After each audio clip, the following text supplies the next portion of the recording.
Bonjour à toutes et à tous.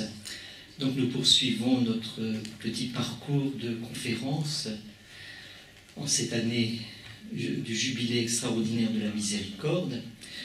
Et parmi les témoins de la miséricorde du Seigneur à travers Thérèse, il y a la congrégation des Sœurs Oblates de Sainte Thérèse, avec bien sûr inséparablement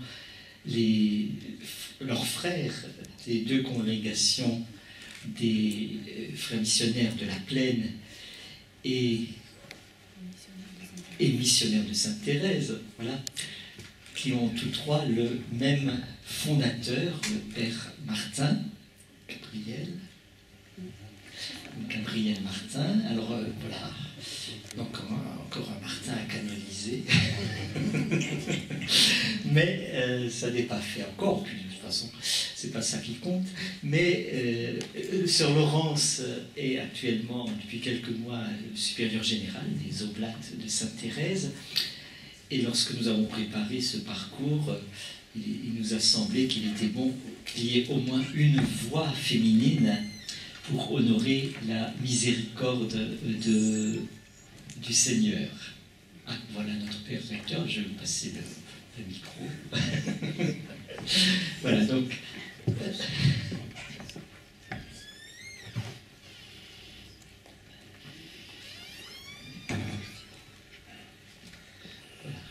Donc, voilà.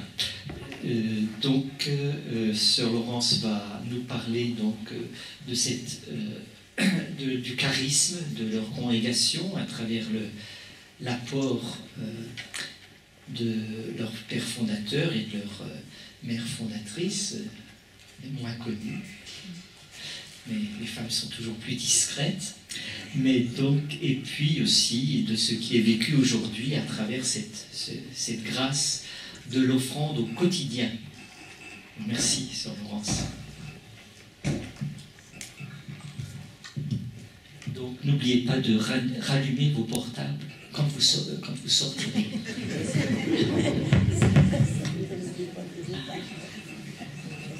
Merci.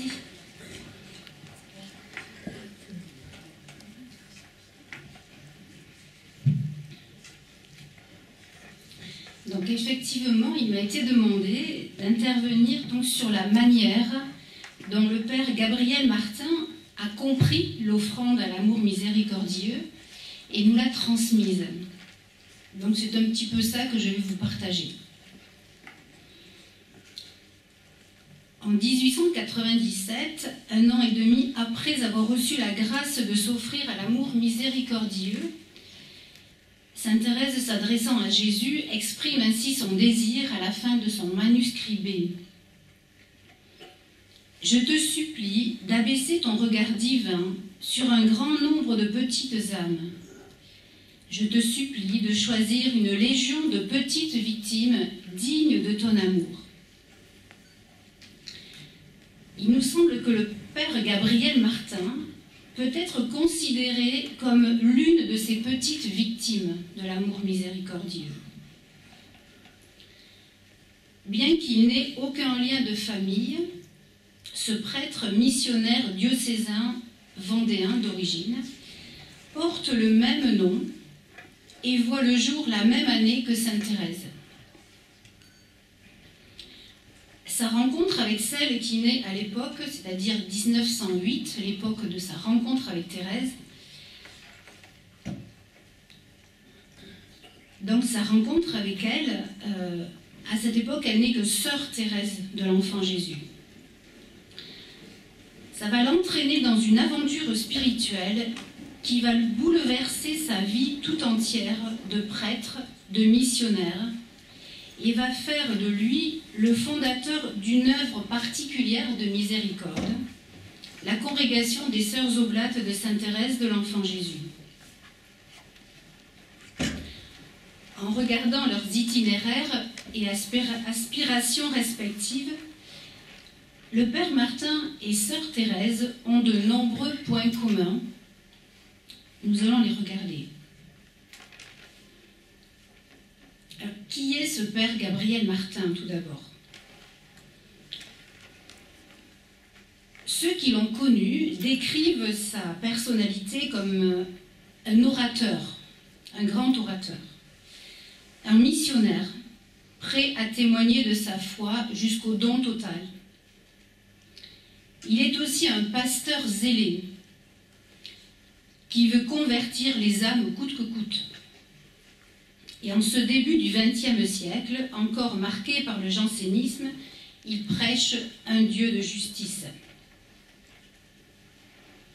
En 1908, ce pasteur, qui est né dans la région vendéenne très pratiquante, découvre la plaine et le marais du Sud-Vendée, qui est une région qu'il qualifie de glacée par l'indifférence religieuse. Il est saisi par la situation de ces gens qui se préoccupent si peu de Dieu. Et il sent en lui la pitié qui a saisi Jésus lui-même devant les foules sans berger. Le père Martin est blessé par cet amour de Dieu méconnu.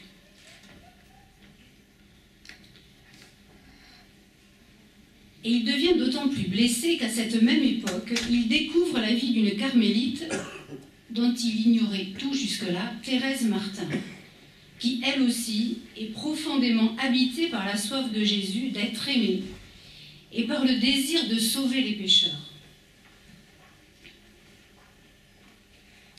Alors, quelle est donc cette relation qu'il va tisser et entretenir avec Thérèse ? Dans son journal intime, il écrit « Je regarde présentement comme une très grande grâce d'avoir lié connaissance avec la petite sœur Thérèse de l'Enfant Jésus.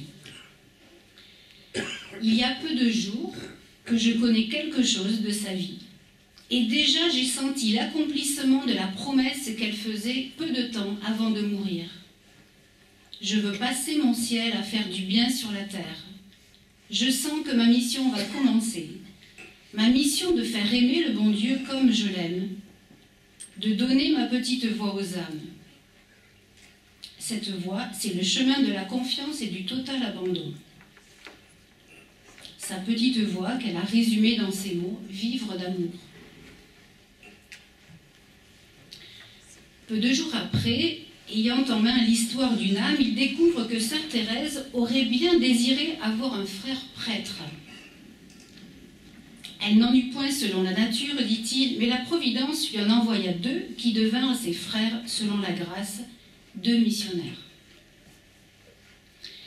Et le père Martin, en lisant ces lettres, se sent touché et pense que si sœur Thérèse prie pour les missionnaires qui sont hors du pays, elle peut bien aussi prier pour ceux qui œuvrent en France.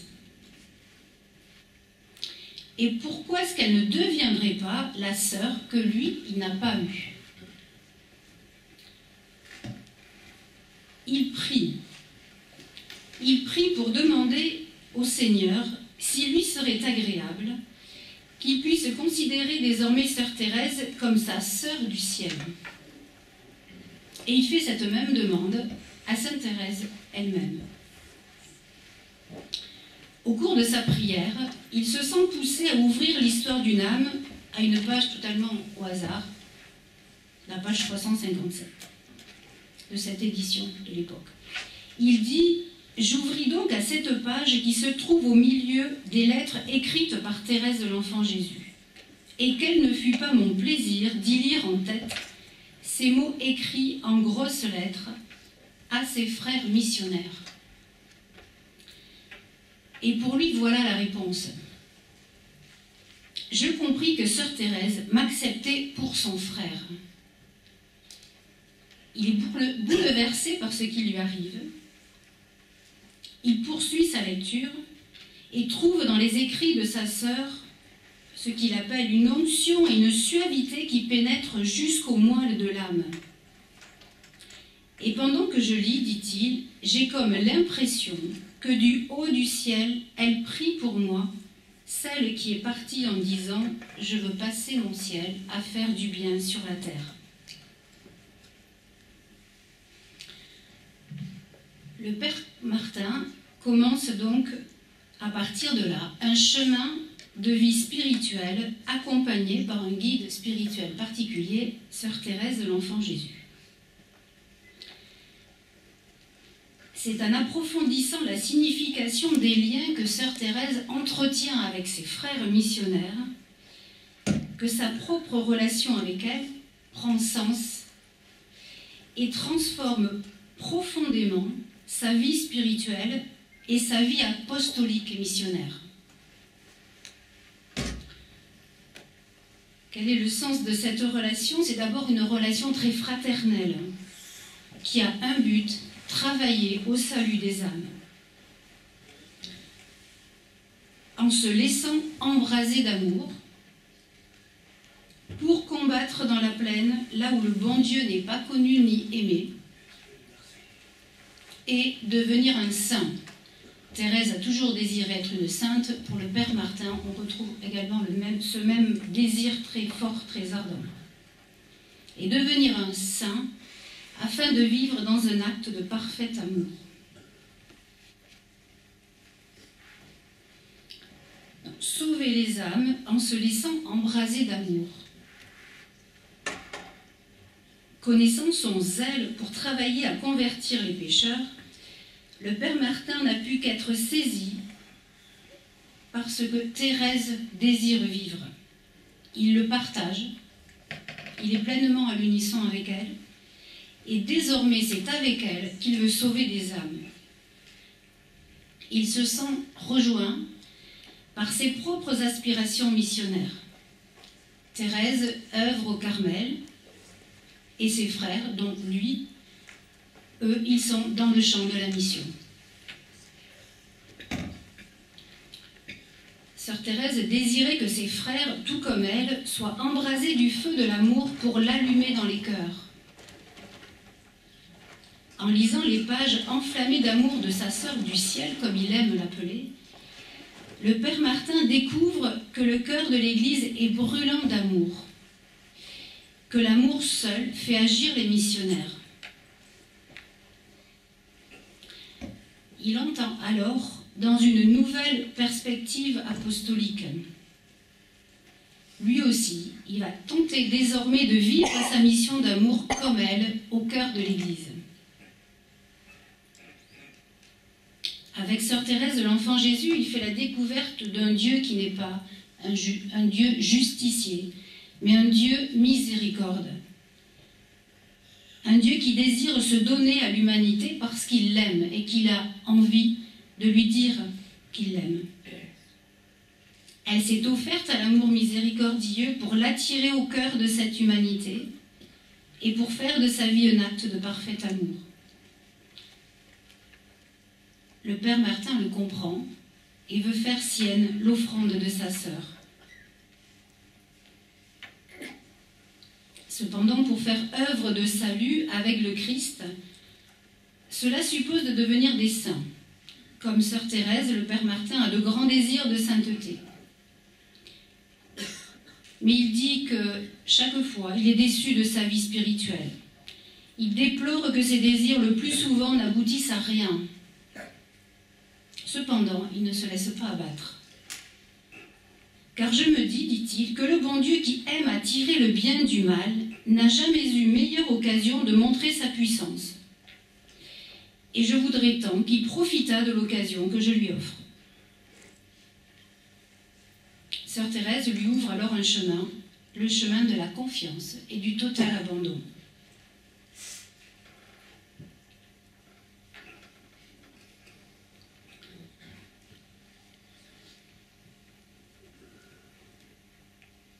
Sœur Thérèse ne doute pas que ses frères sont appelés à la sainteté, comme elle d'ailleurs, et comme elle l'a fait pour ses frères, le Père Roulant, l'abbé Bélière, elle entraîne le Père Martin à regarder un Dieu qui n'est qu'amour et miséricorde. Elle lui apprend à se démettre de lui-même pour s'en remettre à Jésus, qui lui le fera saint. Et voilà la nouvelle lumière qui va éclairer la vie du Père Martin. Quelques semaines après que Thérèse lui ait montré sa voie de confiance et d'amour, son chemin à elle de sainteté, le Père Martin écrit dans son journal « Il y a quelque chose de changé en moi. Non seulement je suis portée à me mortifier, à me vaincre, à pratiquer les petites vertus, patience, douceur, humilité, mais de plus, j'éprouve une paix profonde qui ne repose point sur le bien que je crois faire. Au contraire, j'ai surtout le sentiment et l'évidence de mon absolue impuissance et de ma misère. Mais cette paix se fonde uniquement sur la bonté et la miséricorde de Dieu. C'est là que l'on voit que sa vie missionnaire, non seulement sa vie spirituelle, personnelle, intérieure, mais sa vie spirituelle missionnaire est changée. Le prédicateur de la justice divine devient un ambassadeur de l'amour miséricordieux. Son volontarisme anxieux par souci de sanctification personnelle devient lâcher prise et remise de soi à Dieu. Son projet missionnaire change de dynamique. Il ne cherche plus la conversion des pécheurs pour leur éviter l'enfer, mais son désir est d'aimer et de faire aimer Jésus. Et il se sent porté à s'offrir lui-même à l'amour miséricordieux. Et lui qui jusqu'alors offrait au Seigneur ses actions, ses peines, n'a plus qu'un désir, offrir sa vie.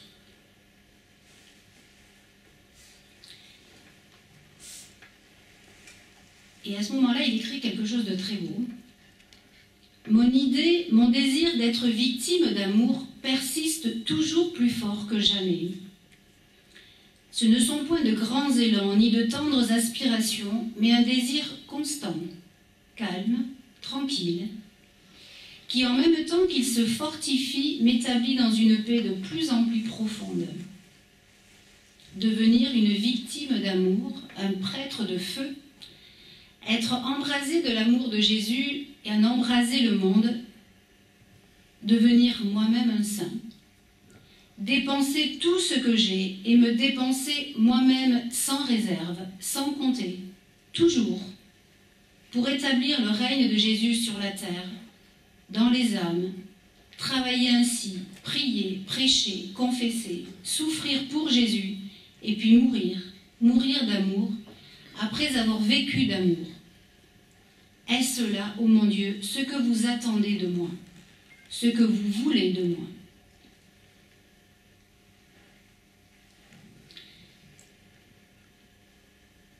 Partant de là, au fil des années, l'offrande à l'amour miséricordieux de Thérèse devient une des pièces maîtresses de la spiritualité du Père Martin. C'est cette lumière qui donne un sens nouveau à sa vie, une grâce qu'il va chercher à approfondir pour mieux comprendre et progresser dans son élan de faire de sa vie un acte de parfait amour.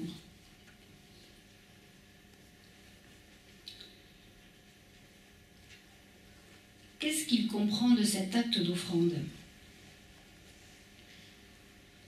Le Père Martin a été l'un des premiers interprètes de la spiritualité de Sainte Thérèse, surtout reconnu par Mère Agnès de Jésus. Il a assuré les prédications de la béatification et de la canonisation de Thérèse, ici à Lisieux. Cependant, il est avant tout un homme d'action, un missionnaire, plus qu'un théologien.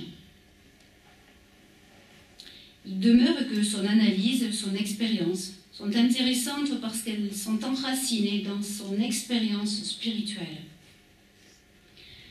Expérience qu'il va tenter d'écrire dans un livre qu'il a intitulé « Pour aimer le bon Dieu comme Sainte Thérèse ».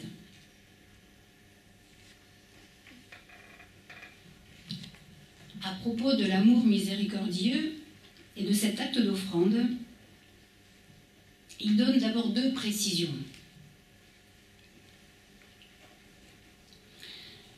D'une part, pour lui, dans la petite voie d'enfance spirituelle, l'acte d'offrande vient en couronnement de la vie d'amour. Il dit l'offrande n'est pas un fêtage que l'on superpose à un édifice de sainteté déjà par ailleurs entièrement achevé. Il aide à la construction même de l'édifice. Il contribue à lui donner une ampleur et une élévation qu'en son absence celui-ci n'atteindrait sans doute jamais. Il donne à la perfection d'une âme son caractère propre en l'établissant d'une façon durable dans l'état de victime d'amour.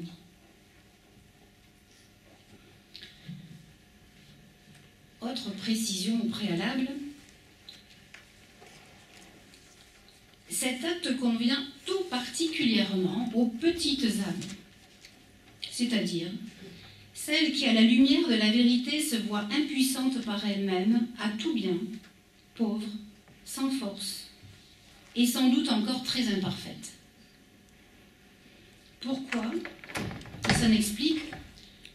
Nul plus qu'elles, ces petites âmes, n'a besoin de pitié, de secours, et par conséquent de miséricorde et de tendresse. Or, l'acte d'offrande, dont il s'agit, a précisément pour effet d'attirer sur une âme les flots de tendresse infinie qui sont renfermés dans le cœur de Dieu, et de répandre à profusion sur elle les inépuisables trésors de son miséricordieux amour.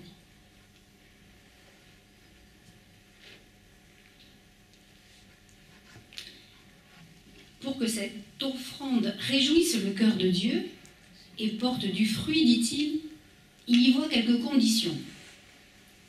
La première, le désir. Rien d'étonnant, le désir est très thérésien.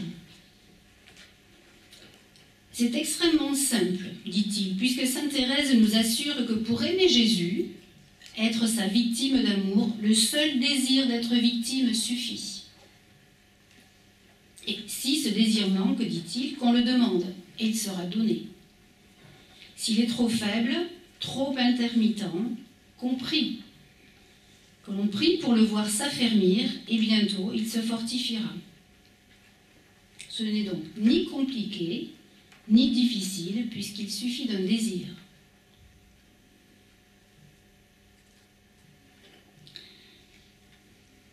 Car ces flots de tendresse infinie que Thérèse nous montre enfermés dans le cœur de Dieu et prêts à en déborder, mais ces flots ne sont que cet amour impatient de Dieu de se communiquer.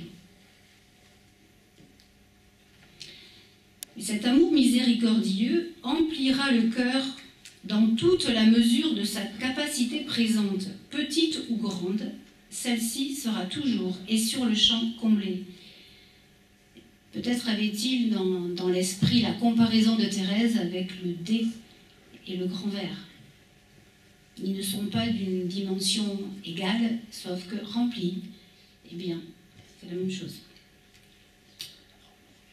L'essentiel, c'est qu'ils soient ouverts et pleins. Le Père Martin attire notre attention sur deux points. D'une part, l'amour miséricordieux peut opérer son œuvre sans que la sensibilité s'en aperçoive, c'est-à-dire sans qu'on éprouve ni joie, ni consolation sensible. Si on éprouve joie et consolation, tant mieux, mais si nous n'en éprouvons pas, ça ne veut pas dire que l'amour miséricordieux ne fait pas son œuvre. Ça, c'est important, ce n'est pas de la magie, ce n'est pas automatique non plus. Deuxième point d'attention, l'offrande de soi, sincère, qui réjouit le cœur de Dieu, n'a pas non plus nécessairement pour effet d'enlever à l'âme ses imperfections, ni de lui imprimer automatiquement une plus grande ardeur spirituelle, ni de la munir non plus à ce point de force surnaturelle qui la dispenserait de tout effort sur le chemin de la sainteté et aplanirait toute difficulté. Donc pas trop d'illusions. Pour illustrer ces mises en garde, le Père Martin se réfère à la lettre de Thérèse, la lettre 197. Après avoir dit que pour aimer Jésus, pour être sa victime d'amour, plus on est faible et misérable et plus on est propre aux opérations de cet amour consumant et transformant, après avoir fait remarquer que le seul désir d'être victime suffit, aussitôt après elle ajoute « Mais il faut consentir à rester toujours pauvre et sans force, Et voilà le difficile. Car le véritable pauvre d'esprit, où le trouver? Et Thérèse explique, il ne dit pas qu'il faut le chercher parmi les grandes âmes, mais bien loin, c'est-à-dire dans la bassesse, dans le néant. Et Thérèse conclut, restons donc bien loin de tout ce qui brille, aimons notre petitesse, aimons à ne rien sentir. Alors nous serons pauvres d'esprit et Jésus viendra nous chercher, si loin que nous soyons. Il nous transformera en flammes d'amour. Le Père Martin continue dans son livre « Il faut donc une victime de l'amour miséricordieux, consente à rester toujours pauvre et sans force. D'ailleurs, il ne dépend pas d'elle qu'il en soit autrement. » Il va jusqu'à dire « C'est Dieu qui la veut ainsi, parce qu'il peut ainsi opérer seul et plus librement et réaliser en elle son œuvre de miséricorde. Par contre, ce qui dépend de l'âme, c'est sa volonté. Cette volonté grâce à laquelle elle est libre de s'offrir ou non, de s'offrir avec réserve ou sans réserve.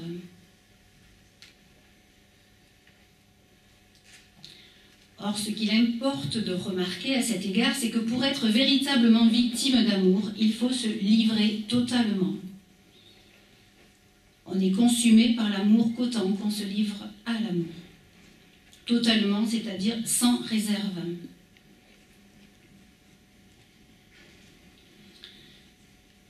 Et ce n'est que l'immolation, au dire de Thérèse, immolation complète de soi-même, qui mérite le nom d'amour. Sinon, on sera pieux, comme le jeune homme riche de l'Évangile.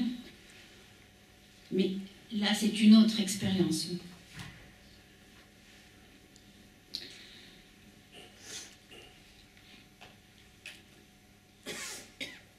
Le Père Martin qualifie l'état de victime et l'associe à l'état d'abandon. Partant de Thérèse et qui définit sa petite voie comme le chemin de confiance et du total abandon, il dit « n'est pas étonnant, puisque seul l'abandon livre une âme entre les bras de Jésus ». Et pour le Père Martin, c'est ce réflexe-là que certainement aussi il a lui-même vécu et qu'il a voulu transmettre après, se blottir dans les bras de Jésus. L'abandon consiste à consentir à toutes les réalités du quotidien qui se présentent, dit-il. Si ces réalités sont gratifiantes pour nous, tant mieux, mais ne nous en glorifions pas. Elles pourraient nous enfermer, mais offrons-les à celui qui est source de toute grâce. Si ces réalités sont plus éprouvantes, veillons à ne pas les nier ou à les fuir.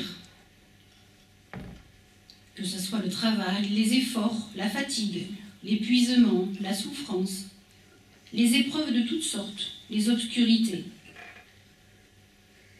Toutes choses bonnes, utiles, même nécessaires, mais qu'il s'agit d'accepter sans résistance, paisiblement, et dit-il, s'il se peut, dit-il comme dit Thérèse, joyeusement, voyant surtout dans ses épines des fleurs d'amour à cueillir pour son plaisir. En conséquence, celui qui aspire à être véritablement victime d'amour doit abdiquer entre les mains de Jésus toute sa volonté pour n'en avoir plus qu'une autre, celle de Jésus. Ne plus avoir d'autre préférence que celle de contenter et de réjouir Jésus. Et pour cela, dit-il, il nous faut beaucoup d'esprit de foi et beaucoup d'attention vigilante. Cette vie de victime d'amour suppose une vie intérieure très sérieuse, l'habitude du recueillement et l'exercice habituel de la présence de Dieu. À ce prix, l'âme verra l'amour la consumer rapidement Et lorsqu'il aura, grâce à ses immolations continuelles, détruit en elle tout ce qui s'opposait à son règne, alors elle sera toute transformée en une pure et vive flamme d'amour.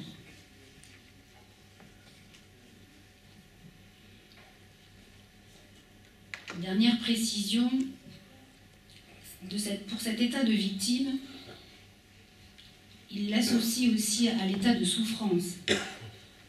Parce que, dit-il, cette transformation, cela va sans dire, ne saurait se faire sans souffrance.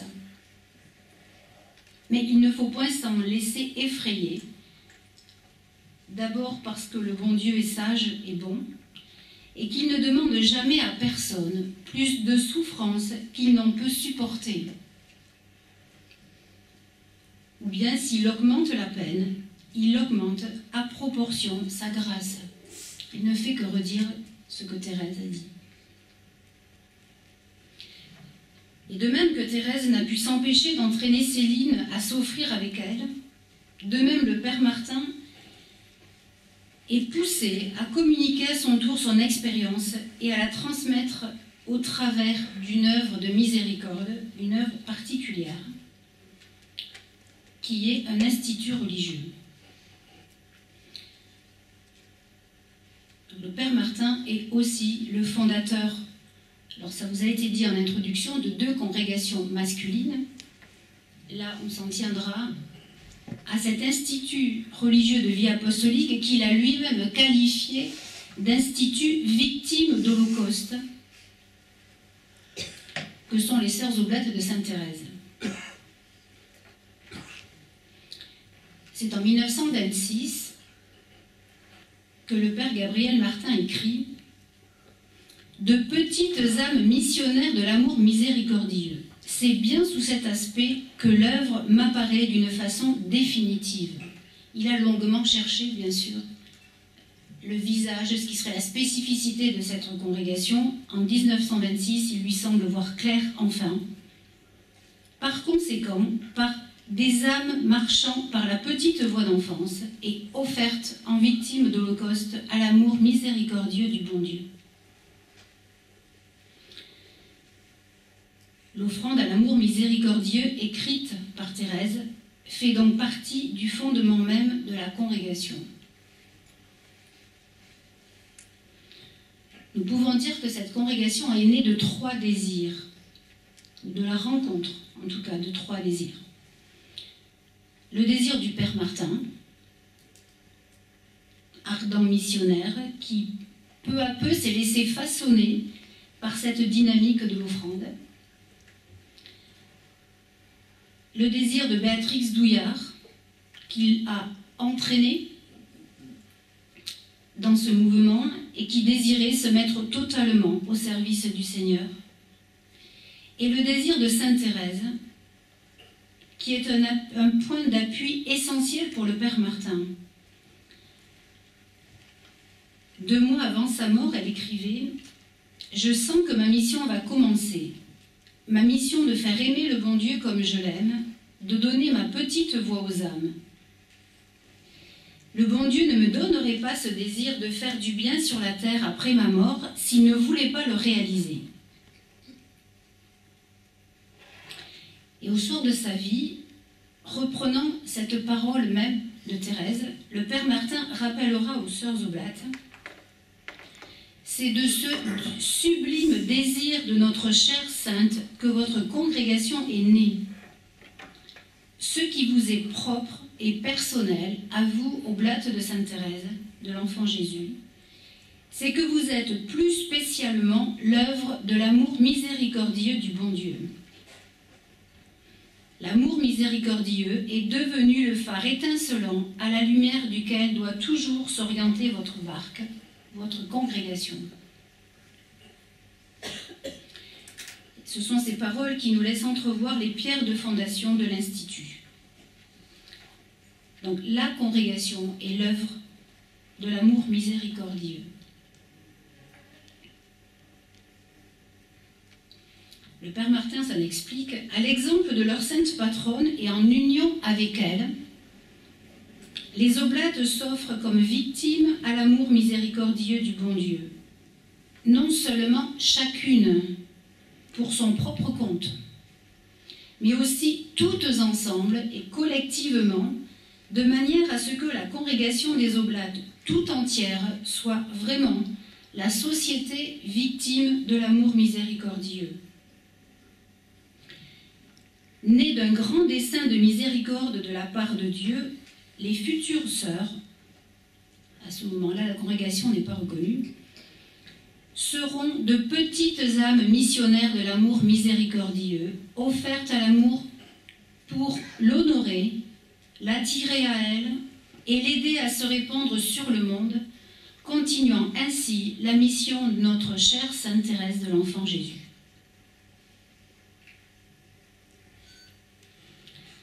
Donc il ne s'agit pas seulement que les oblates s'offrent à l'amour miséricordieux d'une manière individuelle, ce qu'elles font, mais l'important c'est que ce soit ensemble, en congrégation, qu'elles s'offrent. Sœurs pour la vie,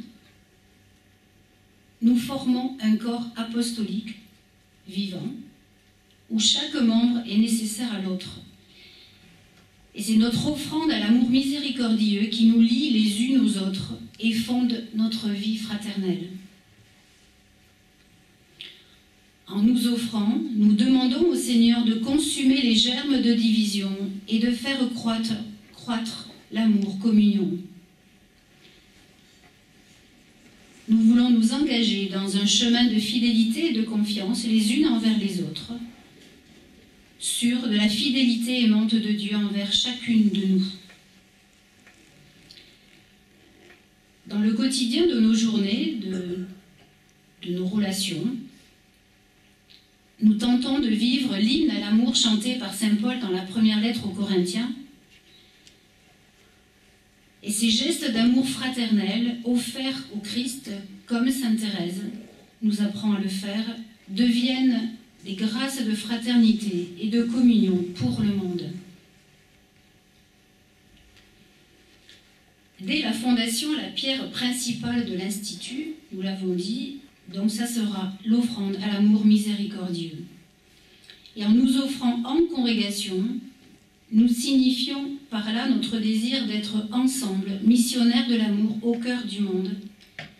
Et ensemble, nous portons la vie des hommes et des femmes dans notre offrande. Par ailleurs, l'offrande à l'amour nous donne à la congrégation sa dynamique missionnaire et nous situe ensemble au cœur de l'Église. Cela signifie que notre mission est toujours vécue en lien avec celle de l'Église diocésaine où sont implantées les communautés. Le Père Martin nous disait, dans le cœur de l'Église, vous devez être l'amour. C'est de cette manière que vous aiderez le plus efficacement les prêtres, les missionnaires, toute l'Église, établis dans la plaine, comme de petits foyers d'amour pour y aimer le bon Dieu pour ceux qui ne l'aiment pas.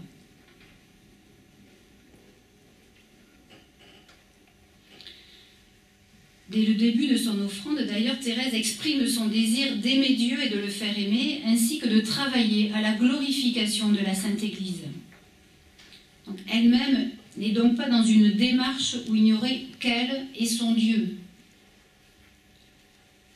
La place de l'Église, qu'elle appelle ma mère, est fondamentale.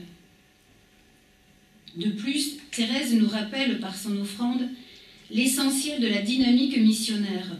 C'est par notre propre conversion, qui est toujours à reprendre, en nous laissant consumer par cet amour miséricordieux, que nous pourrons entraîner les âmes vers le Seigneur.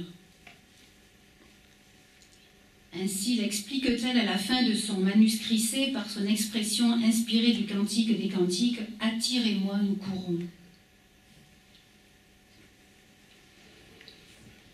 C'est ce que le Père Martin désire pour les Sœurs Oblates de Sainte Thérèse et qu'il exprime à sa manière.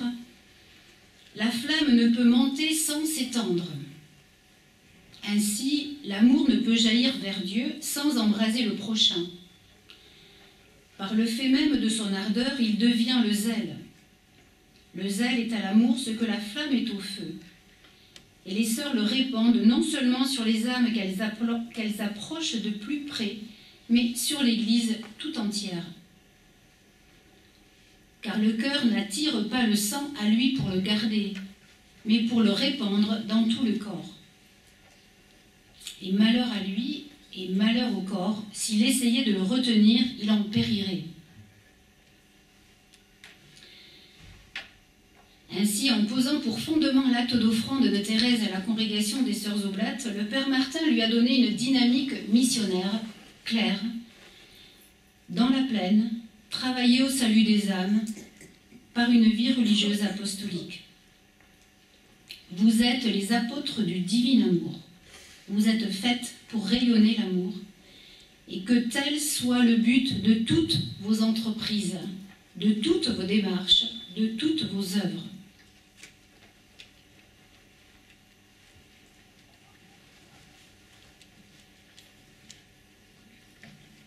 Comme Thérèse, il s'agit de s'offrir chaque jour, à chaque battement de notre cœur.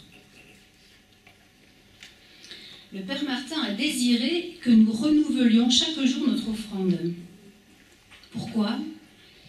Pour attirer dit-il, attirer à vous cette plénitude d'amour, pour aimer le bon Dieu comme Thérèse l'aima. Thérèse elle-même, dans sa prière, nous entraîne à renouveler son offrande à chaque battement de notre cœur et un nombre infini de fois. Car c'est en effet le seul moyen pour que ce don devienne une disposition constante de l'âme. Puisque nous sommes si promptes à réaffirmer notre propre volonté.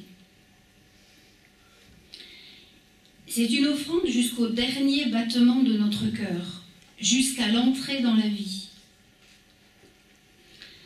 Avec nos sœurs proches du face-à-face éternel, nous aimons prier l'offrande à l'amour miséricordieux, jusqu'à ce que les ombres s'étant évanouies, elles puissent redire leur amour à celui à qui elles ont consacré et offert leur vie, et alors chanter avec Thérèse les miséricordes du Seigneur. Il me semble que cette offrande établit les sœurs dans une paix très douce et très particulière. Je n'ai personnellement qu'une très courte expérience de cet accompagnement, mais chaque fois, j'ai toujours éprouvé beaucoup de paix, beaucoup de joie à le prier avec foi, à ce moment si mystérieux de la vie.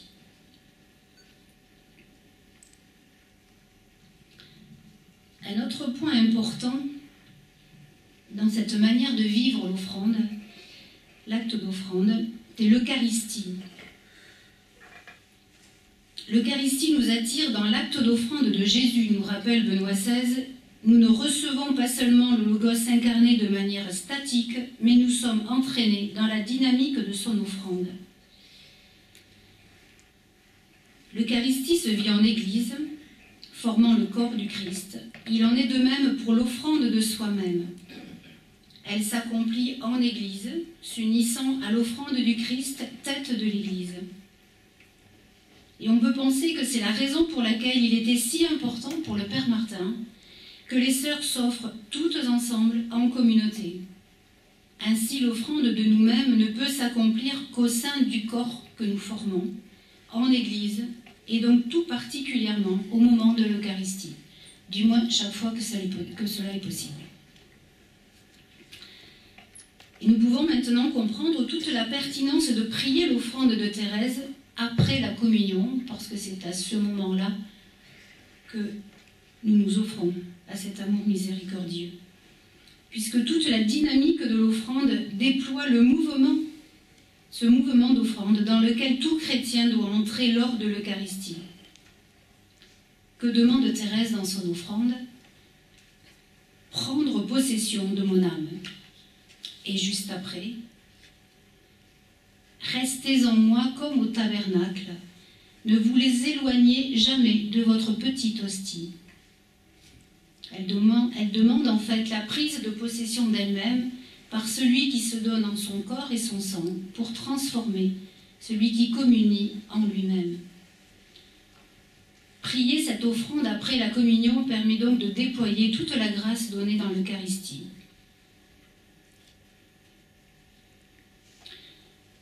Cependant, cette oblation ne se limite pas à la célébration eucharistique. Elle doit envelopper toute l'existence.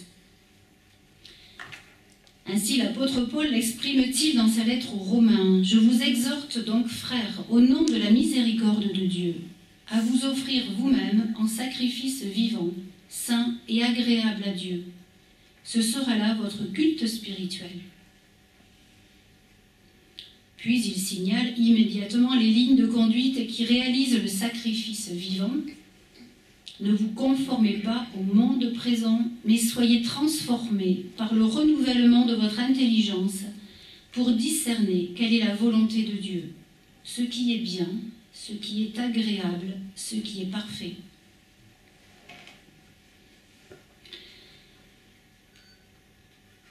Dans son cheminement spirituel, 1 an et demi après son offrande, Thérèse trouve enfin sa place dans l'Église. Tout le manuscrit B peut être considéré comme un fruit de cette offrande.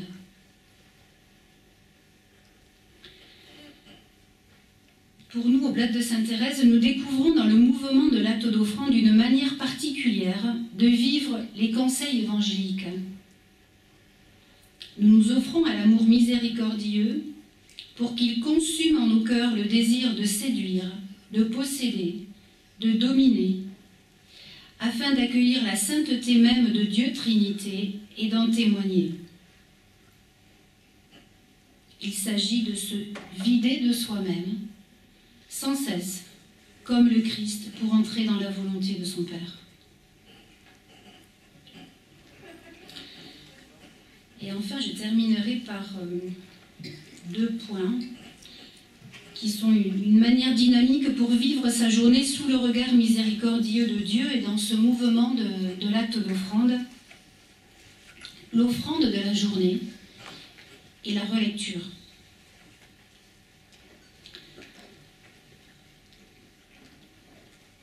Nous pouvons commencer la journée en partant des désirs de Thérèse.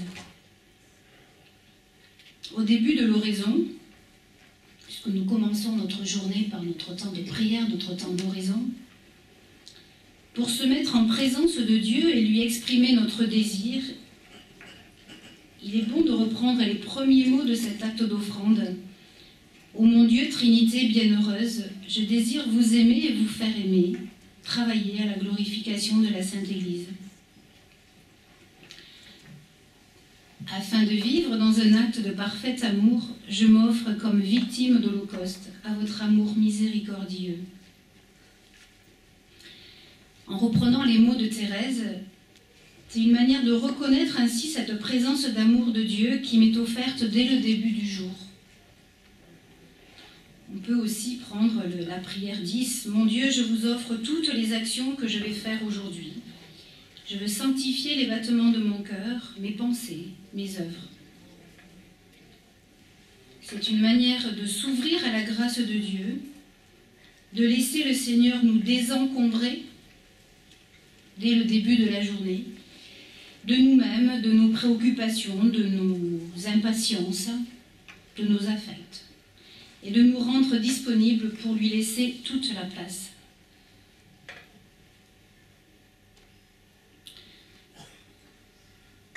Et à la fin de la journée, relisant cette journée, nous pouvons nous ouvrir à ce que le Seigneur nous a donné de vivre et l'accueillir dans sa miséricorde.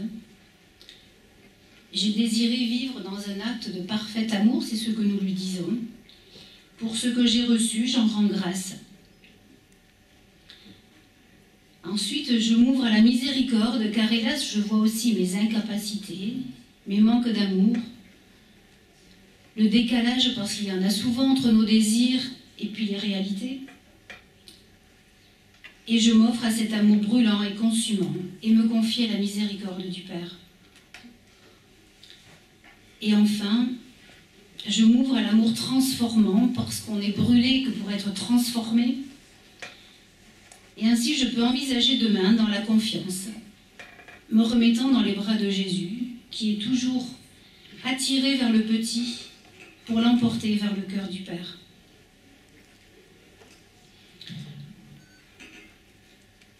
Je m'arrêterai là pour ces exemples plus pratiques.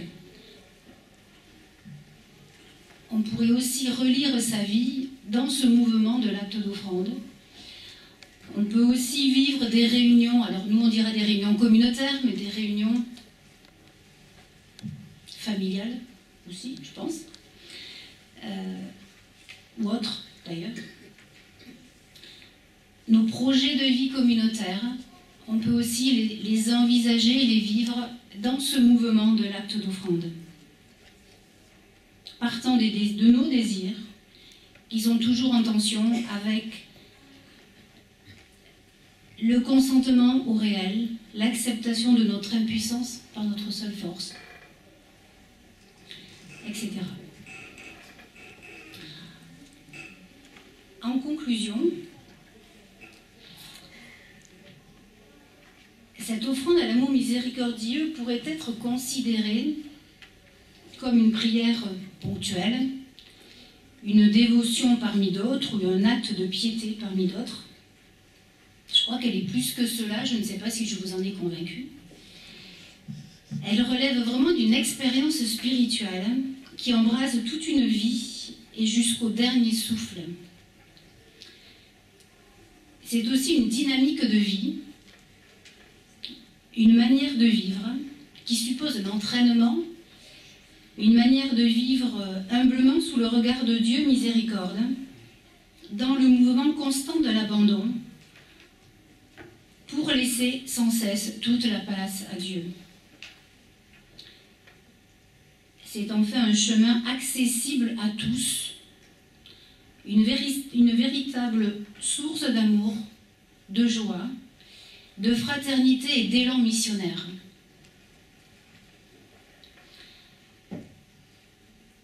Et j'aurais envie de reprendre la supplication de Thérèse à Jésus pour lui demander qu'il continue de choisir une légion de petites âmes qui osent s'offrir en victime d'Holocauste à son amour miséricordieux, juste pour sa joie.